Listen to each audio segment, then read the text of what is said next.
సాయి చంద్, జోహార్ సాయి చంద్.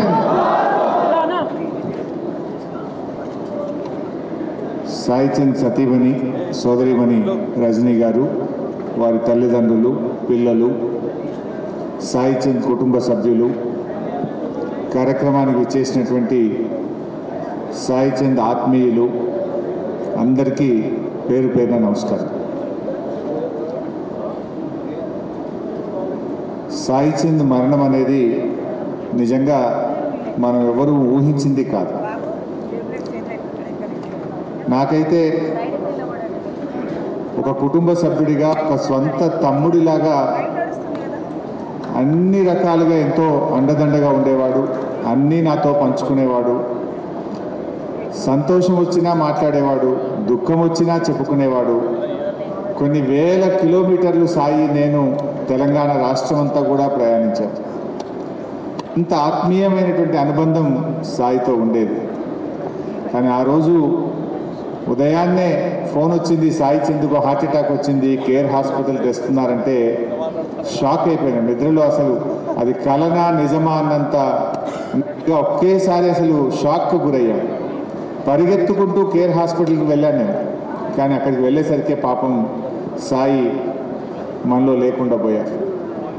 కానీ ఈరోజు సాయి శారీరకంగా మనలో లేకపోవచ్చు, కానీ తెలంగాణ ఉద్యమకారుల హృదయాల్లో, తెలంగాణ ప్రజల గుండెల్లో చిరస్థాయిగా ఉన్నారు.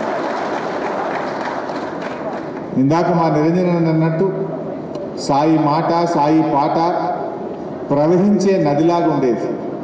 ఆ గలం గలగల పారే నదిలాగా సాయి స్వరంలో నుంచి మాటలైనా పాటలైనా ఎంతో అద్భుతంగా వచ్చేది. తెలంగాణ ఉద్యమంలో కేసీఆర్ గారి సభల్లో సాయి లేని సభ ఉండేదే కాదు. సాయి చంద్ లేకుండా పెద్ద కార్యక్రమమే ఉండేటువంటిది కాదు. అంత గొప్పగా పార్టీలో, ప్రజల్లో, ముఖ్యంగా కేసీఆర్ గారికి చాలా దగ్గరైంది సాయి. కేసీఆర్ గారు కూడా ఎంతో ప్రేమించేవాడు.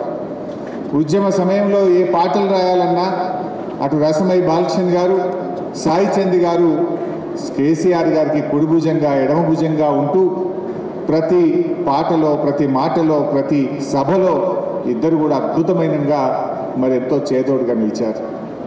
తెలంగాణ ఉద్యమాన్ని ముందుకు నడపడంలో కేసీఆర్ గారు అడుగులో అడుగేస్తూ సాయి చంద్ గారు చాలా చక్కగా మరి ఆయన కాంట్రిబ్యూషన్ మాటల్లో చెప్పలేనిది, మనం వెలకట్టలేనటువంటిది. నిజంగా పెద్ద పెద్ద సభల్లో సాయి చంద్ మాట్లాడుతుంటే నేను చూసేవాడిని.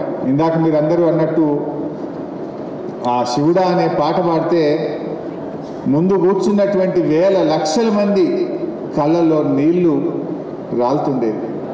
కంటించు రాతి బొమ్మల్లో పాట సాయి పాడుతుంటే అక్కడ కూర్చున్న మహిళలు కానీ పురుషులు కానీ కళ్ళలో నుంచి నీళ్లు రాలుతూ ఉండేది. కొంగు పెట్టి తుడుచుకునేటువంటి కొన్ని సందర్భాలు చూసి నిజంగా మేము కూడా వేదిక మీద కళ్ళలో నీళ్లు పెట్టుకున్నాం.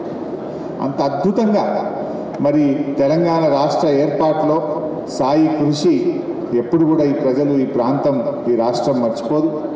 నిజంగా సాయి ఆయన కళలు ఉండేది. చట్టసభల్లో అడుగు పెట్టాలనే కళ సాయి చంద్లో ఉండేది. తప్పకుండా ఆయన అడుగు పెడతాడు, కేసీఆర్ గారు ఆయనకు అవకాశం ఇస్తారని కూడా నేను ఎప్పుడూ సాయికి చెప్పేవాడిని. కానీ దురదృష్టం ఈ రకంగా సాయిని వెంటాడుతుందని, మరి ఎంతో నిబద్ధత కలిగిన వాడు, కష్టం చేసేటువంటి వాడు, మరి అది ఎందుకు దేవుడు ఆ రకంగా సాయిని తీసుకుపోయాడో కానీ ఒక గొప్ప నాయకుడిని, ఒక గొప్ప కళాకారుణ్ణి ఇవాళ బీఆర్ఎస్ కుటుంబ మొత్తం కూడా కోల్పోయింది. నిజంగా ఈరోజు సాయి లేని లోటు, మొన్న ఎన్నికల సభలు జరుగుతూ ఉంటే ప్రతి చోట కూడా సాయి చంద్ లేని లోటు కొట్టొచ్చినట్లు కనబడ్డది. అయ్యో సాయి ఉంటే ఎంత బాగుండే, సాయిని ప్రతి సభలో కూడా గుర్తు చేసుకున్న సందర్భాలు ఉన్నాయి.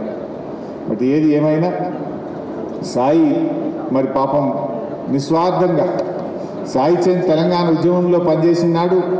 తాను నాయకుడు అవుతాడనో, రాష్ట్రం ఎప్పుడు వస్తుందో తెలియని రోజుల్లో కూడా సాయి చంద్ ఈ రాష్ట్రం రావాలి, నా జాతి బాగుపడాలి, నా ప్రజలకు మేలు జరగాలి అని ఆయన ఎంతో నిస్వార్థంగా తెలంగాణ ఉద్యమంలో సాయి చంద్ చాలా కష్టపడి పనిచేస్తున్నారు.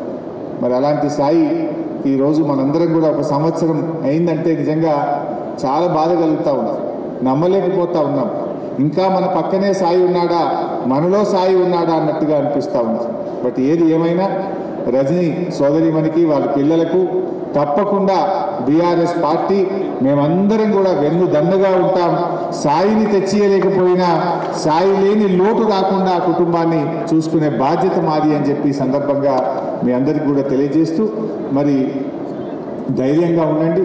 ఎప్పుడు ఏ ఆపద వచ్చినా ఏ కష్టం వచ్చినా ఒక తోబుట్టుగా ఒక అన్నగా మీకు మేము ఉంటామని చెప్పి తెలియజేసుకుంటూ అందరికీ నమస్కారం. జై తెలంగాణ, జోహార్ సాయి చంద్ర.